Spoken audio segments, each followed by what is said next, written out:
Bismillahirrahmanirrahim. Assalamualaikum warahmatullahi wabarakatuh. Bismillahirrahmanirrahim. Salatu wassalamu ala rasulillah. Amma ba'd.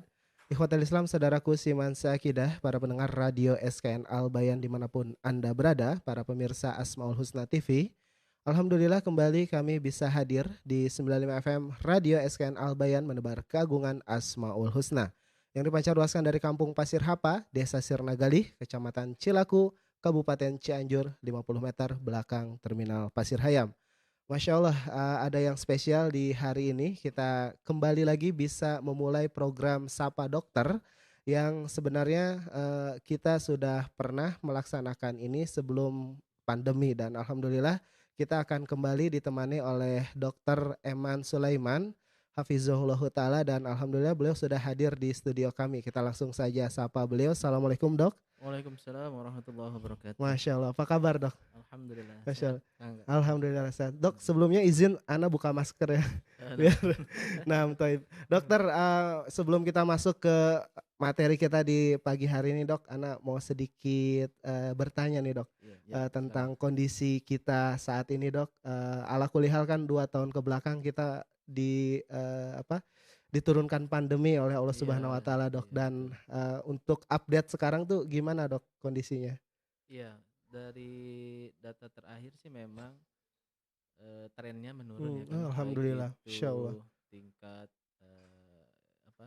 infeksi, orang yang terinfeksi, kemudian juga tingkat cakupan rawatan di rumah sakit juga, kemudian juga angka mortalitas atau angka kematian juga alhamdulillah sih semakin menurun. Masya Allah. Masya Allah, mudah-mudahan ya segera berlalu. Masya Allah. Ini kabar gembira tentunya buat kita dok ya. Masya Allah, buat terutama para penuntut ilmu mungkin ya, karena alhamdulillah dengan seperti itu mulai kembali dibuka majelis-majelis ilmu. Iya. Masya Allah. Jadi memang ya trennya sih alhamdulillah nih sudah mulai bisa offline ya, tentu Masya Allah. juga masih tetap dengan prokesnya masih tetap diterapkan. Tetap jangan kendor ya prokesnya. Masya Allah. Nah, Masya Allah, alhamdulillah ini merupakan kabar gembira bagi kita semua para pendengar, saudaraku Siman Seakidah, para pemirsa. Semoga pandemi segera berlalu dan segera beralih status menjadi endemi ya. Mudah-mudahan. Insya Allah. Allah mudahkan dan hilangkan pandemi ini. Amin, Masya Allah. Nah dokter, sedikit ya barusan, Masya Allah, jazakallah khair dok, informasinya itu informasi yang jadi kabar gembira sekali lagi bagi kita semua. Dan kabar gembira juga program Sapa Dokter alhamdulillah kembali hadir ya, dan mudah-mudahan kita bisa istiqomah setiap bulannya dok. Amin. Di 95 FM Radio SKN Al Bayan dan juga Asmaul Husna TV. Dan dokter hari ini akan menyampaikan materi apa? Ya, insya Allah untuk kesempatan pagi kali ini saya akan mencoba untuk membawakan tentang pendengaranmu, masa depanmu. Masya Allah. Ya, berkaitan juga dengan Hari Pendengaran Sedunia. Masya Allah. Jadi memang kita peringati setiap tanggal 3 Maret gitu ya. Tanggal 3 Maret setiap tahun kita peringati, dan di situ diisi berbagai macam kegiatan. Baik itu berupa penyuluhan, edukasi kepada masyarakat, kemudian juga biasa disertai dengan ada bakti sosial. Masya Allah. Bersih-bersih telinga, pemeriksaan pendengaran, deteksi dini.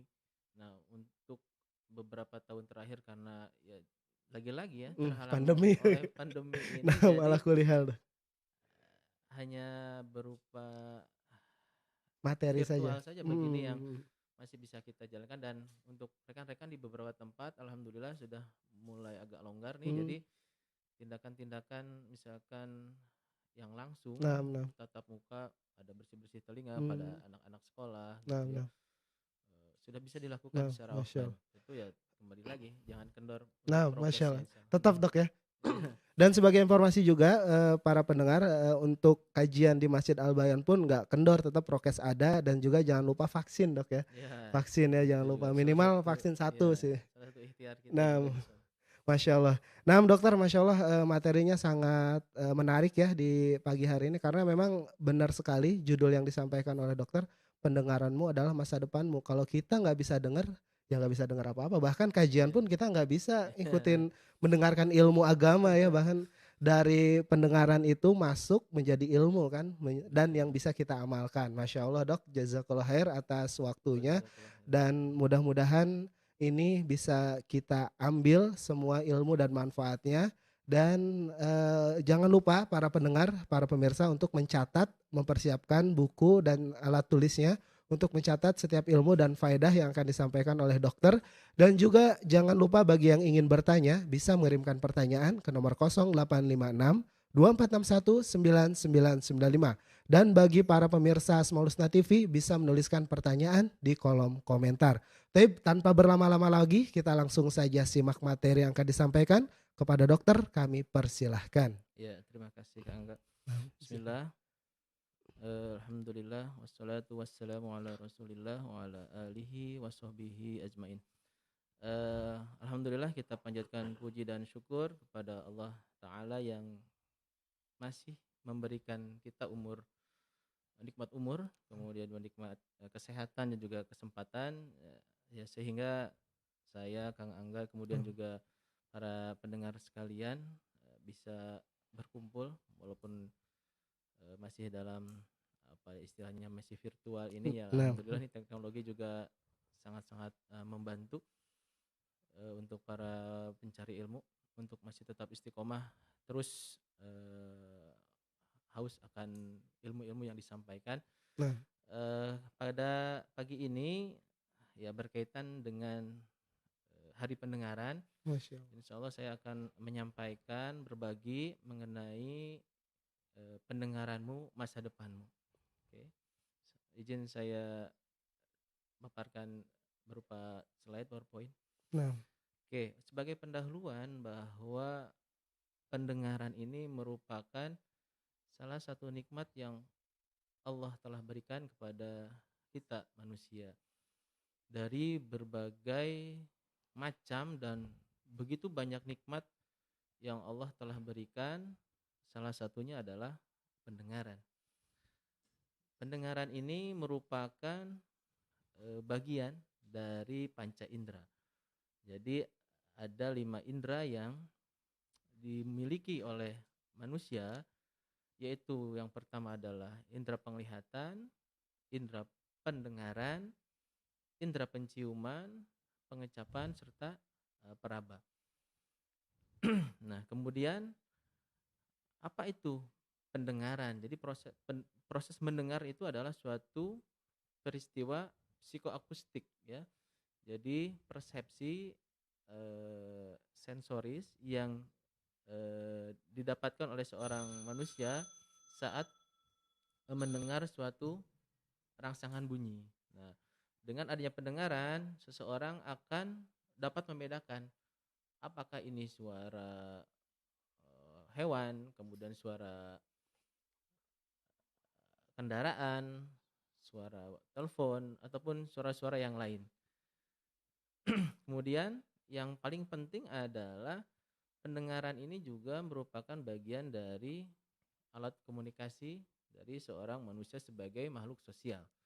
Ya, seorang manusia memerlukan pendengaran untuk dapat berkomunikasi dan berinteraksi antar manusia lainnya. Nah, pendengaran ini diperantarai oleh suatu organ yang kita sebut telinga, di mana ya secara anatomi dan fisiologi ini juga sangat kompleks ya. Masya Allah, Allah telah menciptakan sebuah organ yang begitu istimewanya dan sampai saat ini pun ya dan kedepannya pun ya tidak ada ya manusia yang bisa meniru organ-organ termasuk telinga ini yang Allah telah ciptakan. Jadi di sini kita bisa lihat maha kuasanya Allah yang dengan kekuasaannya mampu menciptakan organ yang begitu istimewa, yaitu telinga dengan pendengarannya. Nah, kemudian selain dari pendengaran, telinga juga merupakan alat keseimbangan. Jadi kalau orang awam terkadang ada keluhan yang berupa vertigo. Nah, ini juga sebenarnya masuk dari fungsi telinga. Jadi telinganya adalah telinga bagian dalam gitu ya. Nah, kemudian pembagiannya telinga ini ada 3 bagian, ya bisa kita lihat di gambar ini ada telinga bagian luar, ya terdiri dari daun telinga, kemudian saluran telinga, ya bisa dilihat di sini, kemudian juga sampai nanti di ujungnya adalah gendang telinga, gitu ya. Jadi gendang telinga ini adalah termasuk bagian dari telinga bagian luar. Kemudian telinga bagian tengah. Nah, di telinga bagian tengah ini adalah di bagian dalam, sebagian dalam atau medial dari gendang telinga. Nah, isinya berupa tulang-tulang pendengaran. Kemudian juga ada rongga. Nah, yang nanti ini akan menuju ke daerah nasofaring atau di belakang hidung situ ya. Kemudian telinga dalam. Nah, telinga dalam ini terdiri dari persarapan. Persarap-sarap telinga itu telinga bagian dalam, dan tadi yang saya sebutkan bahwa fungsi keseimbangan ini ya berada di dalam telinga bagian dalam. Nah, kemudian untuk pendengaran sendiri, manusia ini mampu mendengar rentang frekuensi. Jadi suara itu ada satuannya adalah frekuensi. Jadi manusia itu bisa mendengar suara antara 20 sampai 20 ribu hertz, ya, atau kita sebut audiosonik, suara-suara yang masih bisa didengar oleh manusia. Kemudian ada suara yang di bawah itu infrasonik, manusia tidak bisa mendengar, dan juga ultrasonik di atas 20 ribu.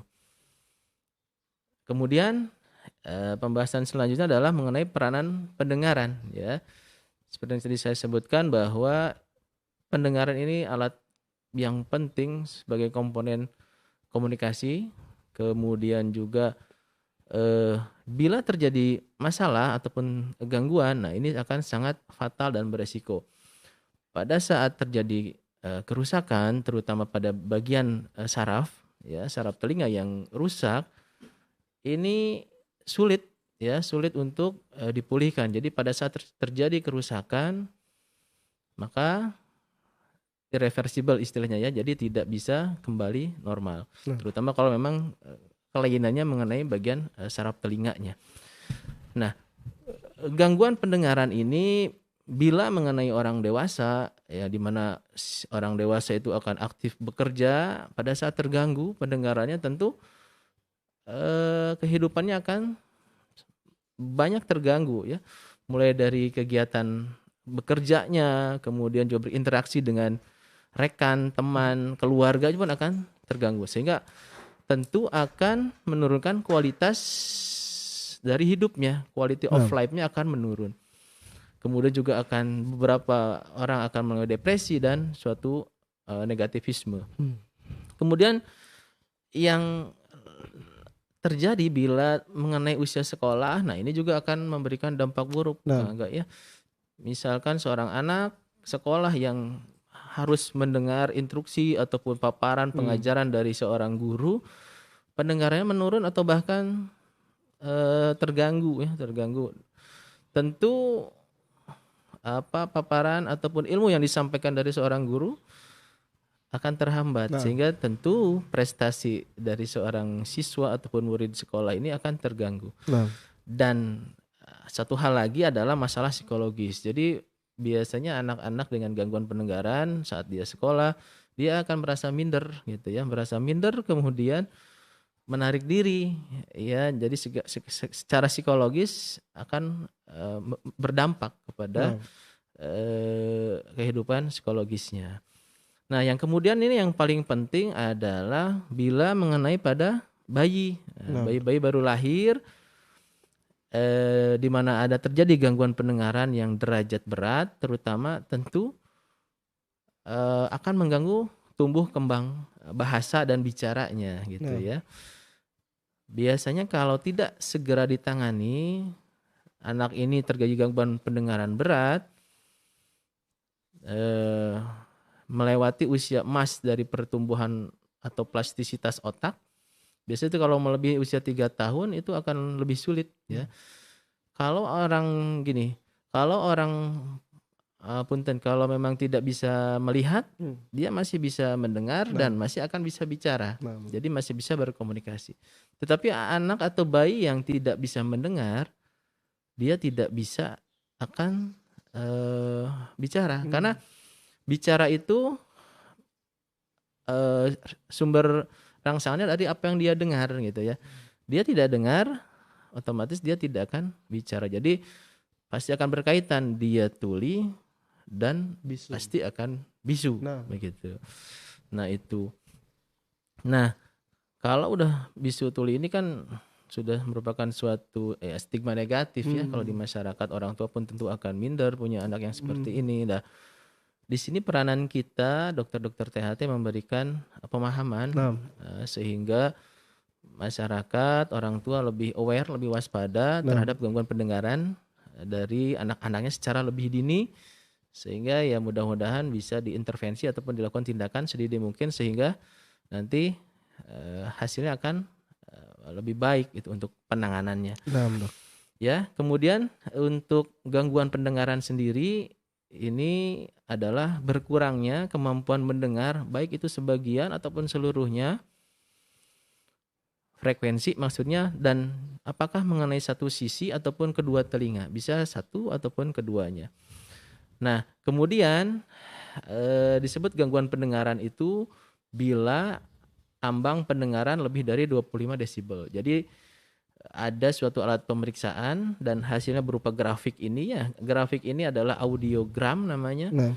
Jadi dengan hasil pemeriksaan ini, bila angka yang dihasilkan dari audiogram ini lebih dari 25 desibel, berarti orang ini mengalami gangguan pendengaran.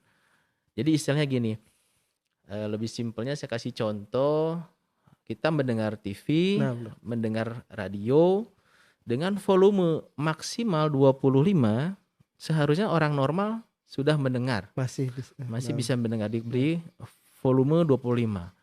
Pada saat orang ini diberi volume 25, kemudian ditambahkan lagi, masih belum mendengar, berarti ada gangguan pendengaran. Gitu. Semakin tinggi angkanya, misalkan 50, berarti orang ini memerlukan volume 50 untuk bisa mendengar. Padahal kalau orang normal sudah katorekan lah kalau kata orang Sunda mah gitu ya.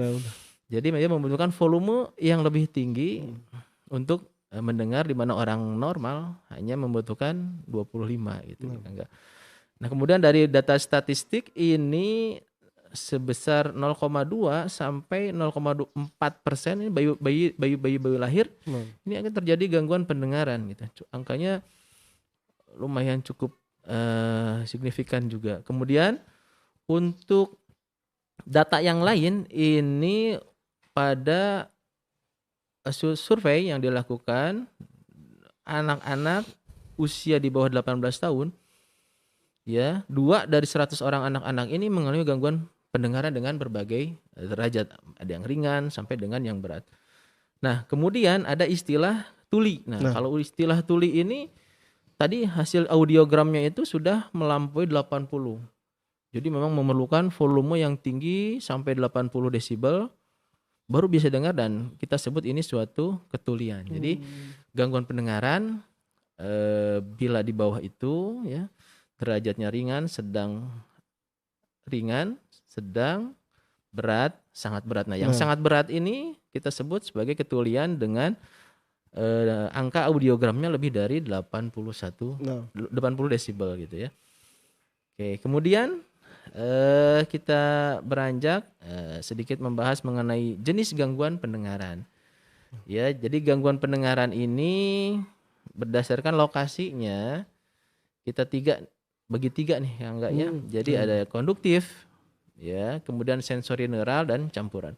Kalau konduktif ini adalah gangguan pendengaran yang terjadi oleh karena kelainan di telinga luar ya dan telinga tengah. Ya, telinga luar dan telinga tengah ini konduktif. Jadi misalkan masalahnya ada di apakah tuh, misalkan ada kotoran, serumen, kemudian ada infeksi di telinga luar ya, keluar cairan gitu ya, gendang telinganya robek gitu ya.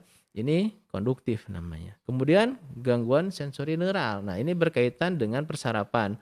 dan kelainannya ada di telinga bagian dalam, ya. Gitu. Nah, kemudian ada yang ketiga, tipe ketiga adalah tipe campuran. Jadi konduktif ada, sensori neural ada. Di luar, di tengah ada masalah, di sarafnya juga bermasalah. Tentu ini tipe yang campuran ini ya lebih dari satu tempat lokasi kelainannya gitu. Nah, kemudian kita bahas mengenai penyebab gangguan pendengaran. Apa sih yang menyebabkan terjadinya gangguan pendengaran gitu ya? Yang paling sering pada usia anak-anak ya, terutama ini adalah kotoran telinga ataupun serumen, kita istilahkan serumen. Nah, ini biasa berkaitan dengan cara pembersihan yang tidak tepat. Jadi sering mengorek sendiri pakai cotton bud, pakai alat besi yang panjang itu, Kang. Bahkan kalau ada orang tua yang datang ke praktek itu, pakai apa Pak bersihin? Pakai bulu ayam. masih banyak itu pakai bulu ayam masuk ke dalam. Padahal kan ya kita tahu bahwa tentu bulu ayam ini kan tidak bersih ya.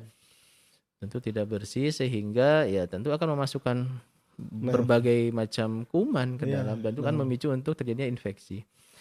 Ya, kemudian juga tadi infeksi, baik itu infeksi telinga luar, telinga tengah ataupun telinga dalam. Kemudian ini pada saat proses kehamilan nih Kang Angga ya. Jadi biasanya berupa infeksi virus nih ya. Baik itu virus yang kita sebut toxoplasma, rubella, ada campak, cytomegalovirus, herpes, bahkan sifilis. Ini virus-virus ini juga memberikan masalah karena akan menyebabkan kerusakan di saraf pendengaran dari bayi yang dikandung oleh seorang ibu. Sehingga nantinya tentu yang berperan di sini adalah seberapa aktif bayi ibu ini memeriksakan kehamilannya, kemudian juga imunisasi pada ibu hamil ini merupakan berperan sangat penting untuk pencegahan gangguan pendengaran yang diakibat oleh masalah selama kehamilan. Kemudian selain dari virus, nah ibu hamil juga ini harus hati-hati terhadap paparan zat-zat yang memang beracun ya, istilah beracun sehingga akan menyebabkan masalah ataupun kelainan di saraf telinga, misalkan alkohol ya, kokain. Jadi ya tidak semerta-merta Allah mengharamkan ya, alkohol, obat-obatan terlarang, hal-hal yang memabukkan itu ya tentu ada mudaratnya ya. Dan salah satu yang mudaratnya pada saat ini adalah yang kita bahas adalah mengganggu atau merusak pendengaran bayi yang dikandung oleh seorang ibu. Kemudian juga kondisi-kondisi saat kelahiran gitu ya. Ada yang kita sebut hiperbilirubin. Kalau simpelnya sih sederhana gini, jadi pada saat bayi lahir biasanya kuning. Nah itu biasanya bayi kuning saat lahir itu bilirubinnya tinggi. Nah, semakin tinggi bilirubin dan tidak segera ditangani tentu akan menyebabkan masalah di saraf telinganya karena akan berupa toksik lah istilahnya, merusak saraf pendengaran.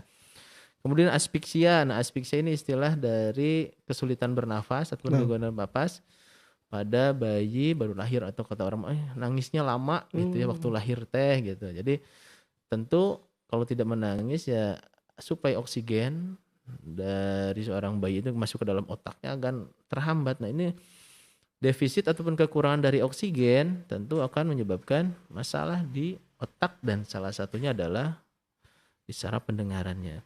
Kemudian bayi-bayi prematur ya kurang bulan, kemudian juga BBLR ini berat badan lahir rendah, bayi-bayi dengan berat badan yang kecil ini meningkatkan resiko untuk terjadinya gangguan pendengaran. Kemudian bising nih Kang. Bising ini ya memang di zaman sekarang ini kan anak-anak sudah mulai gadget, HP gitu ya. Mereka memakai headset, earphone dengan volume yang begitu tinggi gitu ya. Sebagian besar tidak aware, tidak paham bagaimana betapa bahayanya masalah bising ini gitu ya. Pakai earphone, headset, suara tinggi, bahkan main game gitu ya, musik. Nah ini ya, ini juga aduh masya Allah, subhanallah, ini banyak kasus-kasus yang beberapa banyak lah yang datang berobat, anak sekolah, gangguan pendengaran. Setelah kami telusuri ternyata memang penggunaan headsetnya yang berlebihan. Ya. Nah, yang jadi masalah ini adalah kalau memang terjadi masalah oleh karena kebisingan, ini yang terkena adalah persarapannya, Kang ya. Jadi saat masalah terjadi, rusak sarafnya dan ya irreversible gitu ya.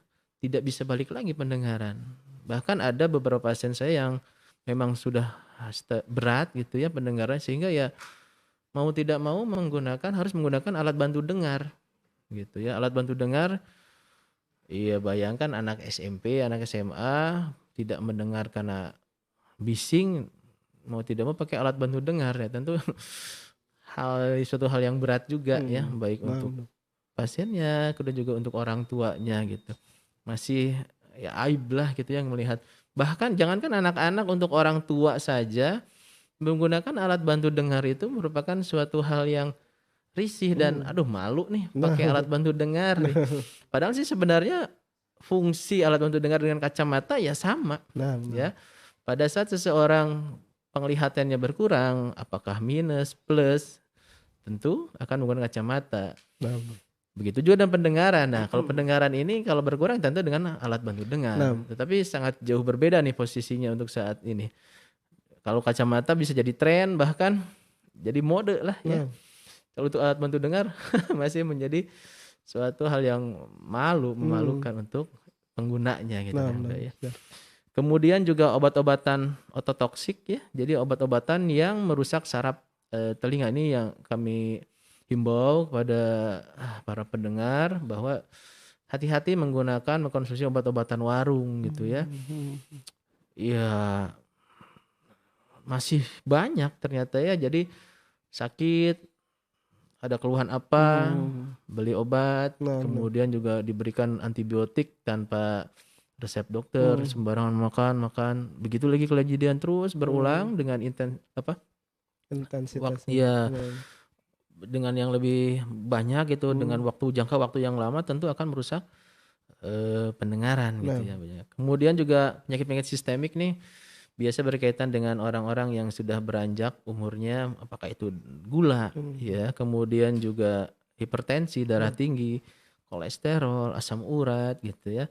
Jadi hal-hal ini yang secara sistemik berada di dalam tubuh akan kembali merusak, mengganggu pendengaran, terutama memang pendengaran bagian dalam gitu, sarapannya gitu ya. Kemudian juga ya ini faktor yang terakhir adalah faktor degeneratif, faktor usia ya. Walaupun secara umum kita udah menjaga hal-hal di atas itu, kemudian ya udah pola makan sehat, olahraga, menghindari obat-obatan sembarangan. Tapi ya satu faktor memang ya, bahwa umur memang tidak bisa kita cegah ya. Sunatullah bahwa nikmat perlahan-lahan dari Allah ya dicabut kembali gitu ya. Dan ini ya istilahnya kita sebut dengan presbiakusis ya. Jadi faktor ketulian oleh karena penurunan pendengaran oleh karena faktor usia. Ya bukan hanya pendengaran, tentunya kan indera-indera yang lain, mata gitu ya. Semuanya akan berkurang gitu, nikmat Allah berikan dengan bertambahnya usia. Kemudian ini yang satu hal yang saya tekankan, jadi berkaitan dengan masa depan ya, pendengaran berkaitan dengan masa depan, yaitu satu sisi yaitu tadi kelainan pendengaran kongenital. Kongenital itu bawaan sejak lahir ya. Saya garis bawahi di sini karena nanti akan mempengaruhi pertumbuhan dan perkembangan seorang anak nih. Ya, seorang anak yang oleh orang tuanya sangat diidam-idamkan, diharapkan menjadi orang yang sukses gitu, baik itu dari segi pendidikan, segi agama gitu. Ternyata ada masalah di pendengaran, tentu akan menjadi suatu pukulan yang berat juga untuk orang tua gitu ya. Nah, kelainan dari bawaan lahir ini yang sudah saya sebutkan bahwa bila tidak ditangani dengan baik, ya tentu akan mengganggu bahasa dan bicara. Tadi yang saya sebut bahwa bisu tuli itu ya, tuna wicara, tuna rungu gitu ya Kang ya. Kemudian juga bila seorang anak tidak mendengar atau ya tunarungu, tunawicara ini tentu akan memiliki kualitas kehidupan yang lebih rendah dibandingkan dengan anak yang normal. Dan ini berpengaruh terhadap fungsi kognitifnya. Ya, tentu dia tidak bisa menyerap informasi, ilmu segala macam. Tidak bisa sekolah di sekolah normal lah, Kang, enggak ya, tidak seperti biasa. Kemudian juga fungsi sosial tentu akan tidak berinteraksi, tidak bergaul dengan anak-anak sebayanya. Kemudian secara psikologi juga akan berbeda dan lebih tertekan dan dibandingkan dengan normal. Nah, tentu kalau ini terjadi dan anak ini memasuki usia sekolah, nah ini banyak orang tua yang akhirnya ya memasukkan anak mereka ke sekolah luar biasa. Gitu ya, mau nggak mau memang SLB salah satu solusinya kalau memang tadi tidak diintervensi, tidak dideteksi secara dini. Ya, kemudian juga itu masalah sekolah. Kemudian pada saat dewasa nanti untuk kerja terhambat, ya, untuk berinteraksi, berkeluarga juga jadi masalah, sehingga tentu sumber daya manusianya akan menjadi rendah, menjadi beban keluarga, kemudian juga beban masyarakat dan juga beban negara, ya. Sehingga deteksi dini ataupun pengenalan dari gangguan pendengaran pada saat dini ini lebih penting. Jadi kewaspadaan, kesadaran dan juga pemahaman dari orang tua bila memang kok anak saya umur setahun lebih nih belum ada bicara nih, kata-kata pembentukan vokalnya terbatas nih, atau kok anak saya kalau dipanggil kok responnya nggak ada gitu, ada suara misalkan suara radio, suara televisi ataupun kendaraan yang lewat anteng-anteng aja tidak ada respon. Nah, kalau memang seperti ini harus segera dilakukan pemeriksaan gitu kan, enggak ya. Jadi terkadang ini mah lambat, kadang kan ada orang tua ini mah nanti juga sebentar lagi bicara lah gitu. Nah, itu yang dikhawatirkan karena semakin usia semakin tinggi ya, tentu intervensi ataupun penanganannya akan terhambat. Kenapa? Karena memang otak anak itu 1 tahun pertama itu daya tumbuhnya sangat tinggi. Kemudian akan sedikit menurun usia 2 sampai 3 tahun. Nah, setelah 3 tahun akan lebih landai. Jadi pada saat golden period ini yang harus dilakukan deteksi dan intervensinya gitu. Ya, jadi ya berkaitan juga dengan World Hearing Day pada saat ini juga di tempat ini saya juga sedang ya berusaha untuk mengedukasi, memberikan wawasan dan pemahaman kepada para pendengar Radio SKN Al-Bayan betapa pentingnya pengenalan kemudian juga penanganan dari gangguan pendengaran pada bayi ini. Nah, kemudian beberapa ikhtiar istilahnya ya Kangga, bagaimana untuk menjaga pendengaran kita gitu ya. Ya tentu yang pertama adalah menjaga kebersihan telinga itu sendiri, hindari mengorek telinga sendiri gitu ya. Kemudian untuk ibu hamil tadi antenatal care, pemeriksaan kehamilan, vaksinasi, imunisasi gitu ya. Kemudian juga menghindari obat-obatan sembarangan dan zat berbahaya yang lain, pola hidup sehat, makan yang sehat, olahraga, kemudian juga menghindari suara bising ya, baik di tempat kerja. Nah, ini juga tempat kerja saya garis bawahi juga memang banyak juga nih berkaitan tempat kerja nih. Banyak sekali pasien-pasien yang kerja di tempat bising ya. Ya, apakah memang kerja di bengkel, kemudian juga kerja bangunan misalkan dengan mesin gergaji, gurinda, pemotong besi itu ya suaranya bising dan dia terpapar setiap hari. Satu lagi ini Kang, di pabrik nih ya. Nah, pabrik ini juga mesin-mesinnya suaranya bising nih. Nah, itu juga banyak pasien-pasien yang mengeluhkan gangguan pendengaran oleh karena bising ini. Jadi apakah memang harus menggunakan penutup telinga? Biasanya kan disediakan oleh pabrik tempat earplug, earmouth untuk menutup ya, minimal untuk meminimalisir intensitas suara yang masuk. Kemudian tadi screening dini, jadi deteksi dini, pengenalan kelainan secara dini ini yang sangat penting karena banyak jika memang anak gangguan pendengaran berat dideteksi dini sebelum usia, idealnya memang sebelum 6 bulan. Nah, Enggak ya, 6 bulan dideteksi, kemudian kita intervensi apakah nanti dengan alat bantu dengar ataupun dengan implan, artinya ada alat bantu dengar yang ditanamkan di dalam telinga bagian dalam itu. Ya, alhamdulillah yang secara apa ya, prediksi masuknya SLB nih, tapi alhamdulillah dengan deteksi dini ya masuk ke sekolah biasa, berprestasi seperti biasa, dan banyak anak-anak yang sukses bahkan menjadi insinyur, dokter, ya segala macam, alhamdulillah sukses gitu. Ya, itu tadi kuncinya, pengenalan dini dan intervensi dini. Begitu mungkin sedikit yang bisa saya sampaikan, Kang Angga. Mudah-mudahan bermanfaat, dan bagi para pendengar yang akan memberikan pertanyaan, saya persilahkan. Nah, Masya Allah dokter, syukran jazakallah khair dok atas materi yang disampaikan, ini sangat berharga sekali tentunya bagi kita para pendengar, para pemirsa, karena ya mungkin dok di masyarakat apa ya, mungkin kesadaran akan pendengaran dari dini ini mungkin yang masih kurang dok ya. Betul. Karena mungkin orang tua yang sibuk bekerja, terus mungkin ibu juga di rumah tidak kebanyakan juga mungkin sekarang tidak terlalu perhatian mungkin karena banyaknya tugas di rumah. Akhirnya pas golden itu pertumbuhan yang tadi yang kata dokter signifikan itu terlewat, dan akhirnya mungkin nggak dapat pendengaran yang sempurna dok ya. Nah jadi ini sangat perhatian lagi kepada orang tua ya dok.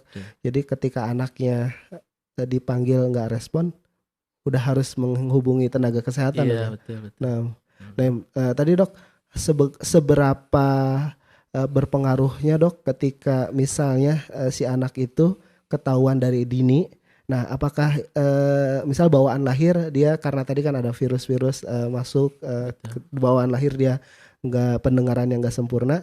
Nah, apakah dengan intervensi, dengan tindakan itu bisa mengembalikan pendengarannya nggak dok?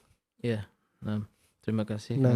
Jadi yang sudah saya sebutkan bahwa itu idealnya memang kalau dari protap ya, ada protokol terapi. Jadi bila memang kurang dari 6 bulan intervensi bisa dilakukan, itu yang terbaik. Masya Allah. Ya, ataupun memang di bawah 3 tahun. 3 tahun masih bisa. Karena kalau memang misalkan begini Kang, jadi kalau anak misalkan gangguan pendengaran, kemudian kita intervensi, kita deteksi, oh ini gangguan pendengaran berat nih, butuh alat ataupun implan koklea ya, kita kasih alat, dia bisa mendengar usia 1 tahun, ya tentu harus ada percepatan ya. Jadi pada saat pakai alat ataupun pakai implan ini memang harus ada periode penyesuaian. Jadi dia mulai dari nol bagaikan bayi baru lahir lagi, dia belajar apa ini suara, diberikan rangsangan suara gitu. Jadi nanti akan mengejar nih. Kalau usia kurang dari 3 tahun ini bagus nih hasilnya ya. Berbeda dengan misalkan usia 10 tahun. Dideteksinya terlambat. Meskipun dengan alat yang bagus dan sebenarnya pendengarannya dengan alat itu normal, tetapi otak, nanti pertumbuhan otaknya sudah terhenti gitu ya. Jadi dia bisa dengar, nanti akan mungkin bisa bicara dengan effort atau usaha yang lebih, tetapi nanti tidak sempurna itu. Begitu vokalisasi, pronunciation-nya tidak akan normal gitu, tidak seperti biasa gini lancar bicara. Pasti akan ada keterbatasan gitu. Dan apa namanya, ya itu tadi, otak itu ya berkembangnya sampai maksimal, yang daya tumbuh yang cepat itu ya sampai 3 tahun gitu kan. Ya gitu. Masya Allah, jazakallah khair dok. Tadi dok sedikit disinggung kalau aktivitas kerja juga memang berpengaruh dok ya. Anak sedikit punya pengalaman, dulu pernah bekerja di perusahaan dok, dan memang perusahaan-perusahaan besar itu awareness-nya bagus dok, Iya. tentang keselamatan kerja, baik Betul. itu menggunakan helm, sarung tangan, masker, Iya. dan salah satunya airplug dok. Iya. Tapi kadang ana lihat gitu teman-teman kerja ana tuh ya ketika sudah disediakan oleh perusahaan, kadang nggak dipakai dok. Iya. Karena ketika pakai airplug kan jadi komunikasi sesama teman kerjanya kan agak berkurang ya. Iya. Dan ya orang Indonesia kan senang ngobrol dok. Jadi akhirnya Iya. dia sebenarnya buka dulu sebentar tapi kerja lagi lupa dipakai. Nah, Betul. seperti itu sih kenyataannya, dan alhamdulillah ini juga mungkin peraturan dari pemerintah kita dok ya. Jadi sangat diperhatikan kalau di perusahaan-perusahaan besar tuh. Nah, iya. Jadi memang ya kembali lagi Kang ya. Jadi ilmu ini yang paling penting ya. Karena kan seseorang kalau memang tahu ilmunya misalkan untuk pendengaran, dia tahu bahwa suara bising ini akan merusak telinganya. Ya tentu dia akan berupaya ya memakai earplug yang optimal, pelindungnya dengan optimal, karena ya tidak mau dia jadi tuli kan, jadi budeg lah gitu ya. Berbeda dengan orang yang nggak tahu gitu. Dia tidak nggak tahu di suara bising itu lama kelamaan akan merusak telinganya gitu ya. Biasanya kalau pasien datang ini ya keluhan awalnya itu biasa mendengung, tidak nyaman, rasa tersumbat atau ada bunyi-bunyi tertentu di telinganya, itu gejala awal. Dan apabila kita lakukan pengobatan kemudian paparan bisingnya ini kita cegah, insya Allah akan balik gitu ya, reversible. Ada yang reversible, yang masalah ini kalau irreversible. Kalau memang suara bisingnya tinggi, kemudian waktu terpaparnya sudah begitu lama sehingga tadi yang audiogramnya itu sudah sangat di bawah gitu. Dia butuh intensitas tinggi dan itu yang sudah irreversible. Jadi sudah ada kerusakan di saraf. Ya sudah tidak bisa kita selamatkan, baik dengan obat, baik dengan operasi sekalipun tidak bisa. Satu-satunya jalan adalah alat bantu dengar gitu kan. Ya, itu tadi ya ilmu memang ya pentingnya itu ilmu ini. Masya Allah, dan mudah-mudahan ya dengan kegiatan kita dan adanya penyuluhan-penyuluhan dari dokter-dokter, mudah-mudahan bisa memberikan edukasi dok ya kepada masyarakat kaum muslimin. Semoga bisa lebih aware lagi ya tentang hal tersebut. Nah dok, tadi juga sempat dijelaskan sama dokter salah satu yang akan berpengaruh itu adalah mendengarkan suara besar ya, kencang dengan salah satunya dengan headphone atau headset dok. Apalagi sekarang dok, mungkin ya sebagian besar mayoritas mungkinnya anak-anak muda tuh kalau misalnya main game itu kan kayaknya nggak pol kalau nggak dengar suaranya. Bahkan pakai headphone, bahkan banyak produsen-produsen yang benar-benar memanjakan gitu. Nah ini juga sama dok ya, dalam jangka waktu panjang berpengaruh juga ya. Iya, betul, memang ya teknologi ya Kang ya pada saat ini begitu dimanjakan ya dengan teknologi-teknologi yang ada audiovisual ini. Jadi memang sebenarnya ada aturan khusus. Jadi misalkan untuk suara dengan intensitas 80 desibel, kekerasannya 80, itu telinga manusia hanya diperbolehkan maksimal 2 jam. Begitu naik jadi 90 desibel 1 jam. Ada durasinya dong? Ada. Kemudian 100 15 menit. Begitu. Jadi semakin tinggi semakin jangan lama-lama ya. Jangan lama-lama. Dan biasanya kalau di di perangkat itu suka ada nih. Ya, ada warning gitu ya. Notifikasi ya. Ada di handphone Anda juga.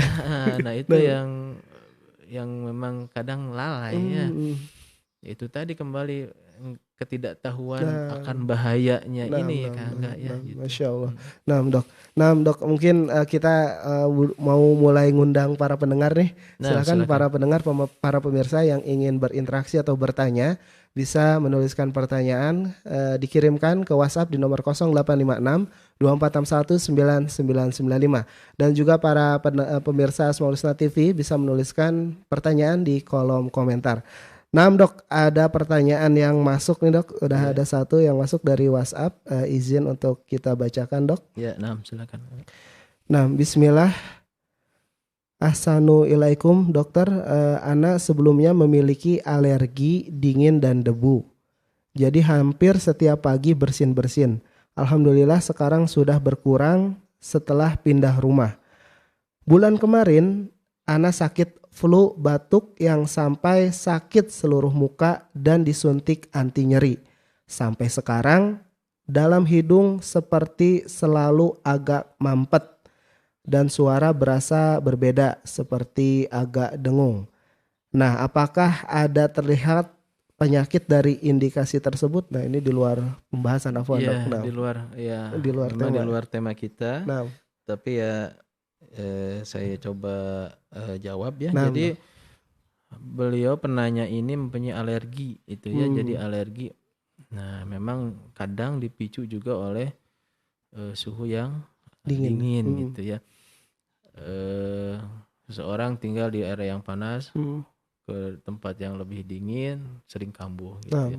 Sebenarnya bukan dinginnya sih yang sebagai penyebab, tapi memang sebagai faktor presipitat aja memperberat gitu ya. nah, Dikatakan bahwa eh sakit sampai hidung dan wajah gitu. Nah, nah, ini mengindikasikan ada kemungkinan suatu komplikasi dari rinitis alerginya, yaitu berupa suatu sinusitis ya. hmm, Jadi sudah ada gejala sinusitis nah, yang saya lihat di sini ya. hmm, Sehingga ya ada nyeri wajah hebat, kemudian hidungnya tersumbat hmm, berat, bahkan keluar lendir, hmm, dan biasanya lendirnya berwarna apakah hmm. kuning, kehijauan, Nah, bahkan berbau gitu ya. hmm, Enggak ya.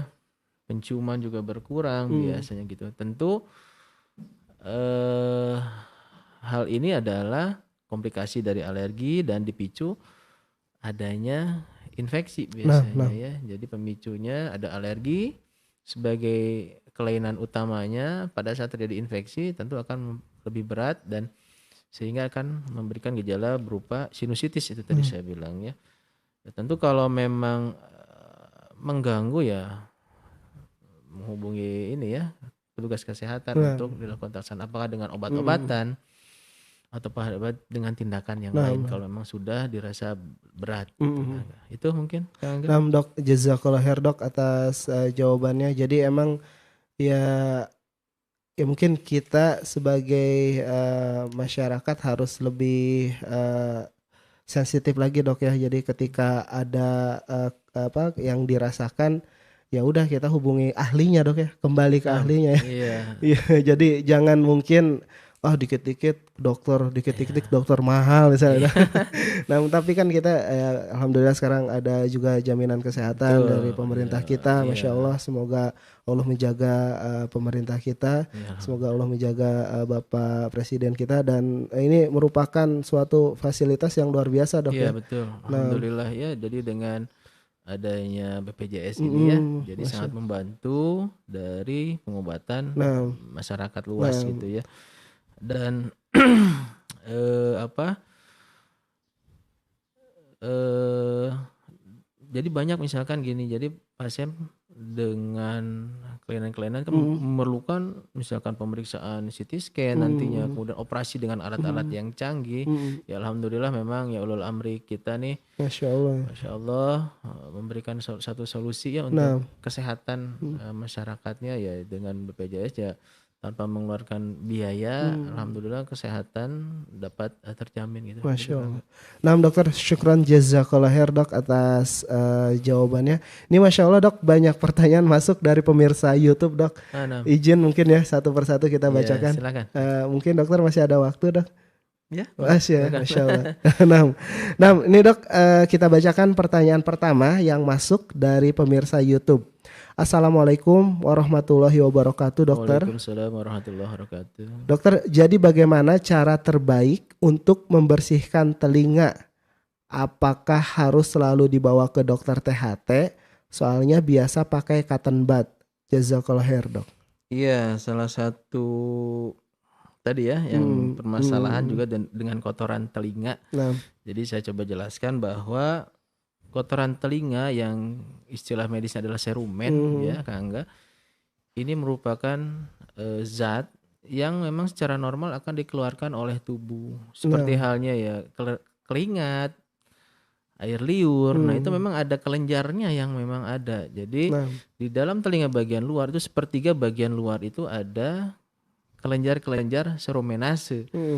Jadi secara normal telinga normal itu akan mengeluarkan tadi kotoran telinga. Dan Masya Allah memang dari berbagai penelitian ini si serumen ini sangat bermanfaat, Kang Angga ya. Manfaatnya adalah yang pertama untuk melembabkan. Jadi membuat lingkungan humidifikasi kelembaban di telinga itu lebih baik. Kemudian juga untuk mencegah serangga-serangga kecil, entah itu ya semut ataupun yang lain. Jadi aromanya itu akan mencegah serangga masuk, menolak serangga Masya gitu. Allah. Yang ketiga juga menyaring debu kotoran gitu ya. Dan yang terakhir ini adalah dia punyai ada anti kuman, antibakteri, antivirus gitu ya. Jadi sebenarnya serumen yang ada di telinga itu bermanfaat gitu ya. Dengan jumlah yang tentu tidak berlebihan, itu akan membuat kondisi telinga itu optimal. Jadi pada saat dilakukan pembersihan sangat sering, bahkan kadang ada yang setiap habis mandi itu mandi 3 kali, 2 kali sehari membersihin gitu ya. Tentu yang pertama akan menghilangkan serumen. Dengan hilangnya serumen, kelebihan-kelebihan ataupun manfaat serumen itu akan hilang ya. Jadi sehingga telinganya sendiri akan lebih rentan terjadi infeksi. Yang kedua, mekanik atau faktor mekanis pada saat mengorek, apakah itu dengan cotton bud, bahkan sekarang banyak alat-alat nih ya dari para logam pendengar itu alat-alat yang berupa kayak sendok, seperti sendok kemudian di ujungnya ada lampu. Nah ini yang sering perjualbelikan ini sangat-sangat berbahaya gitu kayak ya. linggis gitu. Iya, sangat berbahaya dan beberapa pasien saya juga qadarullah jadi telinganya jadi bolong, robek. Entah karena memang ibunya ngorek anaknya bergerak ya, atau lagi ngorek kesenggol yang lewat, atau memang anaknya sendiri yang ngorek sendiri. Ya, kita melihat contoh orang tua yang ngorek nih, ini coba ini yang berbahaya gitu. Jadi memang untuk yang terbaik adalah tidak melakukan mengorek apapun, karena ada sebagian orang kotoran telinga, sehingga gini, kalau tidak kita korek tentu si kotoran telinga akan berdiam di luar, sepertiga luar. Saat dikorek itu akan masuk ke dalam, jadi akan lebih sulit untuk pembersihan. Pada saat kita mengunyah, menguap, ya, kemudian kita kotoran-kotoran itu akan secara alami akan keluar gitu sendirinya gitu. Ataupun memang ada sebagian orang yang baik itu konsistensinya lebih keras ataupun jumlahnya lebih banyak, ya tentu memerlukan pengeluaran ke dokter. Dan biasa kami anjurkan adalah pengeluaran kotoran ini, pembersihan kotoran ini ke dokter THT itu 6 bulan sekali, kan? Ya 6 bulan sekali dilakukan pembersihan dan insya Allah akan jauh lebih aman gitu. Nah, ya begitu. Nah, Masya Allah dokter, jazakallah khair dok atas jawabannya. Pertanyaan kedua masih berkaitan sebenarnya dok dengan pertanyaan pertama. Bismillah, assalamualaikum dokter. Afwan mau bertanya, untuk maintenance telinga sehari-hari di rumah, bagaimana cara yang terbaiknya? Lalu cara menggunakan cotton bud itu bagaimana, atau cara mengorek telinga agar tidak salah? Jadi maintenance ya, kayak mesin di maintenance nih. Iya, jadi ya tentu ya tadi dijaga ya, baik itu kebersihannya. Kalau ada keringat, ada kadang ini nih ada air misalnya habis mandi, air masuk nggak nyaman malah dikorek. Nah itu yang tidak dianjurkan. Ya dijaga kebersihan. Kalau ada keringat, kalau ada air, cukup luarnya saja yang dikeringkan atau dengan handuk ataupun dengan tisu gitu ya.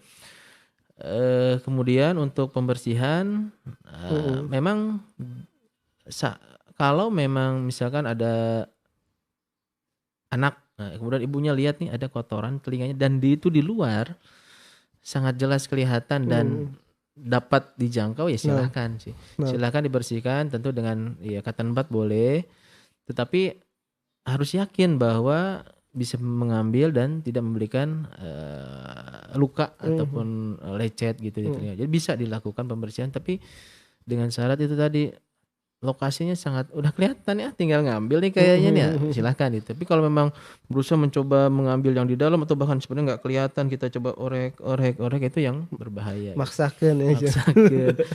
Ya, nah kemudian tadi ya idealnya tata 6 bulan sekali 6 bulan sekali. kontrol untuk dibersihkan. Jadi jangan sampai menumpuk. Nah, udah ada gejala baru ke dokter gitu. Nah, Masya Allah dok, sebenarnya sih kembali anak ingin menggarisbawahi kali dok ya. Jadi kita sebagai masyarakat ya tentunya mungkin harus menginvestasikan juga sebagian dari harta kita untuk perawatan diri kita dok ya. Jangan itu kan tadi kata dokter 6 bulan sekali aja gitu itu kan ya jangan malas ya kita sisihkan saja gitu, untuk merawat harta kita aja bisa, masa diri kita enggak dok.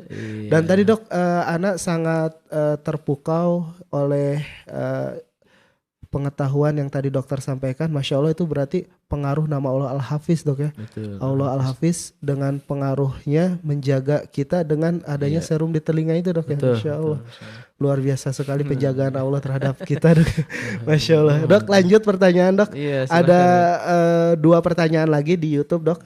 Dan silakan yang mau bertanya di radio silakan bisa mengirimkan pertanyaan ke nomor 0856 2461 9995. Nah untuk saat ini ada pertanyaan dari YouTube. Bismillahirrahmanirrahim. Afwan dok, ana izin bertanya. Silakan. Bagaimana cara mengembalikan pendengaran ketika dahulu qadarullah rusak karena setiap akan tidur mendengarkan murotal memakai headset. Insya Allah ini suatu kasus dok ya. Bagaimana cara membersihkan kotoran telinga pada anak yang sudah menempel di gendang telinga lalu dikasih obat tetes dari dokter tapi hati agak sedikit ragu karena takut akan efek sampingnya. Jazakallah khair dok. Jadi ada 2 pertanyaan. Ada 2 pertanyaan dari jadi satu yang pertama akun. Bagaimana mengembalikan pendengaran yang rusak dong. Yang rusak karena ya qadarullah mendengarkan murotal sampai ketiduran gitu ya. Iya, jadi untuk pendengaran ya memang harus dicek dulu nih ya. Jadi kita tes, ada namanya audiometri. Jadi kita cek seberapa berat gangguan pendengarannya, apakah termasuk yang gangguan ringan, sedang, berat ataupun didiagnosa dulu sangat berat. Ya apakah juga mengenai 1 atau 2 telinga. Nah gitu kan. Jadi dengan diketahui misalnya berat nih 2 telinga, tentu tadi saya sebutkan bahwa kalau memang masalah di saraf telinga ada 2, ada yang reversible, irreversible. Kalau reversible masih baru nih, jadi beberapa bulan, beberapa minggu, jadi belum terlalu lama dan tidak terlalu berat sehingga dengan pengobatan masih bisa agak naik nih, bisa recovery. Cuman ada yang satu lagi yang tadi irreversible ini sudah lama, berlangsung lama dan gangguan pendengaran sudah derajat berat dan sangat berat. Nah ini yang ya tidak bisa kita kembalikan gitu ya. Tadi disebutkan bahwa tidak dengan obat, tidak dengan operasi juga tidak bisa. Dan memang kalau penanya ini mengalami gangguan pendengaran, mengalami masalah saat berkomunikasi dengan orang lain, bersosialisasi, terganggu gitu ya. Ya memang satu-satunya jalan adalah dengan alat bantu dengar gitu kan. Nah, Masya Allah. Ya, kemudian untuk membersihkan gendang telinga anak yang menempel di gendang telinga, kemudian dokter sudah memberikan obat tetes. Nah obat tetes di sini adalah obat untuk melunakkan, gitu, melunakkan telinga.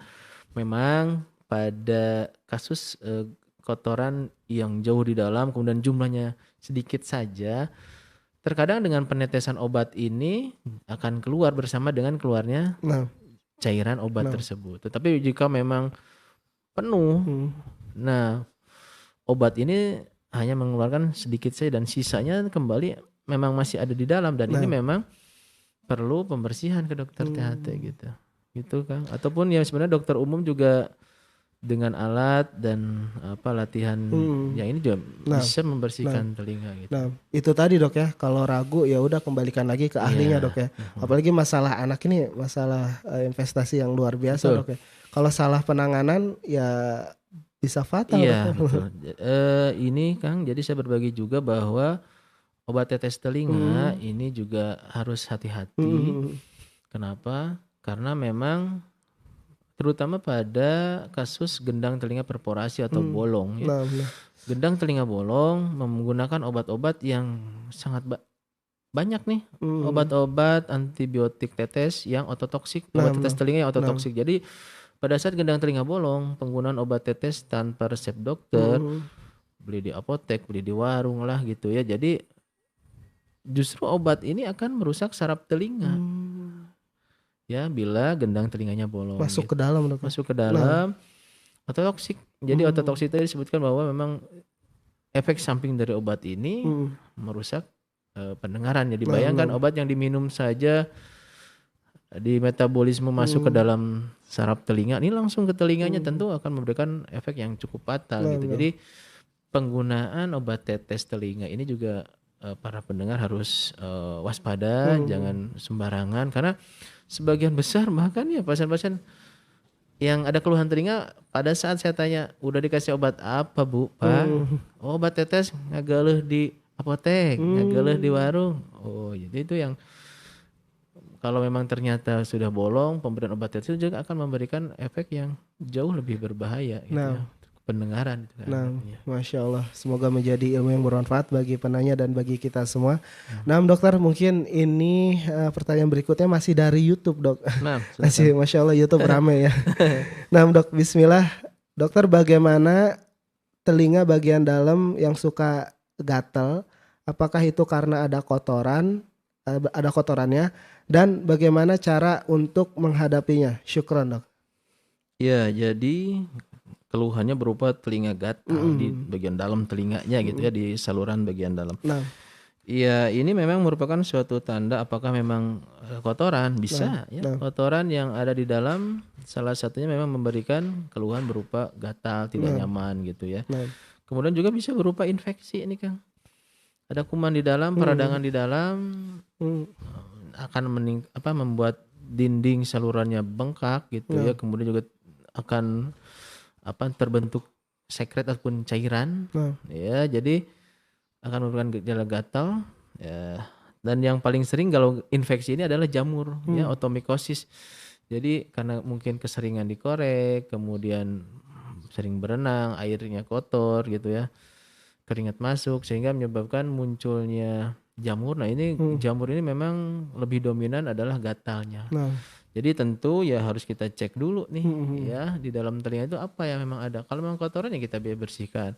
Kalau jamur ya kita obati jamurnya. Kemudian kalau memang misalkan infeksinya bakteri ya antibakteri yang aman ya akan kita berikan. Jadi ya tentu harus dicek nih, ya enggak ya. Karena satu keluhan gatal saja bisa berbagai macam penyebabnya. Nah, kita cari tahu penyebabnya apa, dan sehingga nanti tata laksananya ya sesuai dengan penyebabnya itu. Itu. Jadi ya solusinya periksain aja ya, Dok ya. Iya, Masya Allah. Nah, dokter, Masya Allah, jazakallah khair atas jawaban-jawaban dari pertanyaannya di kesempatan pagi hari ini. Mungkin itu pertanyaan terakhir kita, Dok, karena durasi yang sudah habis, sudah jam 9. Afwan sedikit mengambil ilmunya, Dok. Tapi mungkin sebelumnya apabila ada kesimpulan atau kata penutup dipersilahkan, Dok. Iya. Bismillah. Jadi para pendengar Al-Bayan dan SN Al-Bayan, bahwa Allah telah memberikan nikmat pendengaran, dan tugas kita tentu adalah memanfaatkan pendengaran ini sebagai jalan untuk beribadah, mendekatkan diri pada Allah sesuai dengan perintah yang memberikan pendengaran ini. Kemudian hal yang lain adalah kewajiban kita adalah menjaga, menjaga nikmat pendengaran yang Masya Allah ya, sekali rusak tidak bisa ada yang memperbaiki. Bahkan seorang profesor dokter pun ya belum bisa menciptakan yang serupa dengan yang Allah ciptakan. Gitu ya. Dan tentu yang ketiga adalah ilmu tadi itu, Kang ya. Jadi harus terus belajar, harus memahami bahwa tadi berkaitan dengan pendengaranku, masa depanku, betapa pentingnya peranan orang tua ya dalam mengetahui, mendeteksi gangguan pendengaran seorang anak yang bila dengan ilmunya bisa mengetahui, wah ini ada kelainan nih, wah harus cepat-cepat ke dokter. Di dokter dilakukan pemeriksaan, kemudian juga dilakukan pengobatan tata laksana yang tepat dan dini. Ya mudah-mudahan tidak terjadi hal yang tidak diinginkan. Misalkan anaknya di sekolah ke SLB jadi tunarungu, tunawicara. Nah, tentu dengan ilmu ini yang akan mencegah hal-hal tersebut. Itu mungkin Kak sebagai Masya Allah, kesimpulan. dokter, syukran jazakallah khair atas ilmunya yang Masya Allah ini ilmu yang sangat bermanfaat sekali bagi kita. Semoga bisa menjadi pemberat timbangan kebaikan bagi dokter, dan semoga Allah Subhanahu Wa Taala Al-Hafiz menjaga dokter bersama keluarga. Amin. Nah dok, para pendengar saudaraku Siman Sakidah yang Allah muliakan, para pemirsa Asmaul Husna TV, baru saja kita dengarkan program Sapa Dokter yang disampaikan langsung dari studio Asmaul Husna TV bersama Dr. Eman Sulaiman, SPTHTKL, Masya Allah. Dan insya Allah kita akan kembali berjumpa bulan depan ya, insya Allah. Program Sapa Dokter ini akan hadir setiap bulannya. Dan insya Allah bisa dipantengin informasinya baik melalui Instagram ataupun di grup-grup WhatsApp. Nah demikian, sebelum kita tutup ada informasi, silahkan bagi Anda yang ingin menghadiri kajian secara langsung di Masjid Jami Al-Bayan bisa hadir, dan tentunya dengan syarat sudah vaksin, minimal vaksin 1, dan tetap jangan kendor untuk memakai masker dan juga menjaga jarak. Dan juga jangan lupa kita bentengi diri kita dengan zikir pagi ataupun zikir petang. Dan juga insya Allah kita akan mendengarkan kajian pembahasan fikih muyasar bersama Ustadz Faisal Mista MPDI Hafizahullah Ta'ala dengan tema hadis keutamaan puasa. Nah, saya yang bertugas dari studio beserta kru mohon pamit dan mohon undur diri dari ruang dengar Anda. Kita tutup dengan doa kafaratul majelis. Subhanakallahumma wa bihamdika asyhadu alla ilaha illa anta astaghfiruka wa atubu ilaih. Wassalamualaikum warahmatullahi wabarakatuh. Waalaikumsalam.